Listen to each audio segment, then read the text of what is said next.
Hi everyone, welcome back to Vidya NEET Adda 247। जैसा कि आपको पता है कि रजिस्ट्रेशन फॉर्म जो है वो आउट हो चुके हैं। बहुत सारे नए रूल्स को इंट्रोड्यूस किया गया है, कुछ पुराने भी हैं। तो आज मैं जिस रूल के बारे में बात करने वाली हूँ वो है टाई ब्रेकिंग रूल। बहुत ही कम समय लगेगा पर इंफॉर्मेशन बहुत इंपॉर्टेंट है जिसके बारे में आपको जानना बहुत जरूरी है।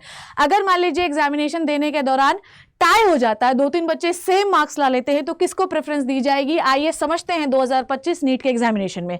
सबसे पहले प्रेफरेंस उनको दी जाएगी जिनके बायोलॉजी में सबसे ज्यादा नंबर है, बॉटनी और जूलॉजी में। फिर प्रेफरेंस उनको दी जाएगी जिनके केमिस्ट्री में ज्यादा नंबर है। उसके बाद प्रेफरेंस दी जाएगी जिनके फिजिक्स में ज्यादा नंबर है। तो भाई सीधी सीधी बात यह है कि बायोलॉजी में 360 नंबर लाने हैं, तो बायोलॉजी को पढ़ना शुरू करिए अगर आपने अभी भी नहीं किया है तो। नेक्स्ट आप बात करते हैं कि मान लीजिए इसमें भी कुछ सेम हो जाता है। अब क्या क्राइटेरिया है वो देखते हैं।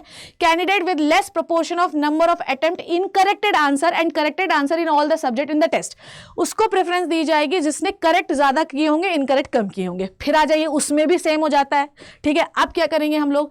Candidate with less proportion of number of attempted incorrect answer and correct answer in the biology. इसका मतलब यह है कि अगर मान लीजिए आपने 20 इनकरेक्ट किए हैं पर वो 20 इनकरेक्ट में आप मानिए कि बायोलॉजी के बहुत कम है, ठीक है, सारे फिजिक्स केमिस्ट्री के हैं, तो आपको प्रेफरेंस दी जाएगी। मतलब आपके बायोलॉजी में ज्यादा करेक्ट आंसर होने चाहिए, followed by chemistry and the physics. तो कुल मिला के आपको यह समझ में आया कि बायोलॉजी जो है वो इस बार आपका डिसाइडिंग क्राइटेरिया हो सकती है।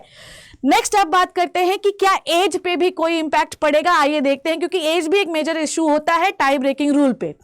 कैंडिडेट विद लेस प्रोपोर्शन, ये तो मैंने आपको बता ही दिया। In case age criteria exhausted, tie still persist. अगर मान लीजिए एज क्राइटेरिया, जैसा कि आपको पता है कि एज भी एक बहुत ही इंपॉर्टेंट मैटर है ये डिसाइड करने के लिए कि कौन सा कैंडिडेट जो है वो एडमिशन लेगा, कौन सा नहीं लेगा। अगर उस पर भी आप सेम हो गए तो उसके बाद आपकी कमिटी डिसाइड करेगी कि किसको एडमिशन मिलना चाहिए।